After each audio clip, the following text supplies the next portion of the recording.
Now, 1 million volunteers have now signed up for the UK's biggest medical research project, which is called Our Future Health. Yeah, the programme launched a year ago. We covered it here on Breakfast, and it aims to create the most detailed picture ever of the nation's health and then to find better ways of preventing and treating diseases. Here's our medical editor, Fergus Walsh. To Breakfast with John Kay and Sally Nugent. Good morning, 6 o'clock. Here are our headlines today. Well, now, at 17 minutes past 6, let's go and talk to Carol properly for the first. It's 6:37. Obviously, we'll hear from our correspondents on the ground in Israel and from within Gaza during the programme this morning. Now, John is here with the sport and... Really honest, wasn't she, about all kinds of things? Definitely time to have some more fun, Barbara. Yeah, have some Come more on, fun. she hasn't had enough fun in her life. She needs to listen to more music. That's what she needs to do. Yeah. Barbara Streisand's autobiography, it's called My Name is Barbara, just in case you didn't know, and it's released tomorrow. She took in there to Mark Savage, and I think we've got a longer version of that a bit later in the programme. She is amazing. We love her. Yeah. It's just coming up to 7 o'clock, time to get the news, the travel and the weather where you are. This Monday with Sally Nugent and John Kay. Good morning. Now, as we have been hearing this morning, Gaza has seen one of the heaviest nights of bombardment since the start of the war. The heads of all major United Nations agencies have now issued a rare joint statement calling for an immediate humanitarian ceasefire. And that's been echoed by the US Secretary of State, Antony Blinken, who's arrived in Turkey now to continue those diplomatic efforts to secure a pause in fighting.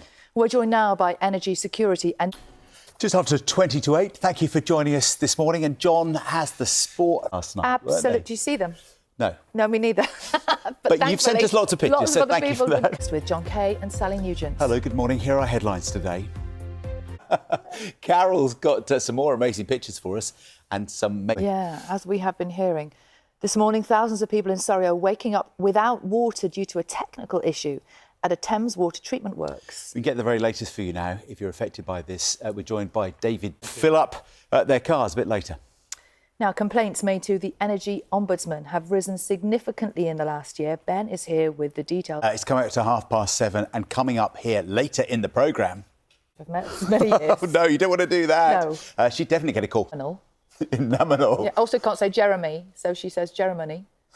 So I think, people do have those words they can't quite say. I have plenty I can't say. As we mostly during the morning, It took me years to realise that if you have a little coffee, it's an espresso. You didn't call it an espresso. You didn't. Everybody says espresso, but it's espresso. Anyway, there we go. It's 7:30. Let's check in with our teams around the UK. Did I say that right?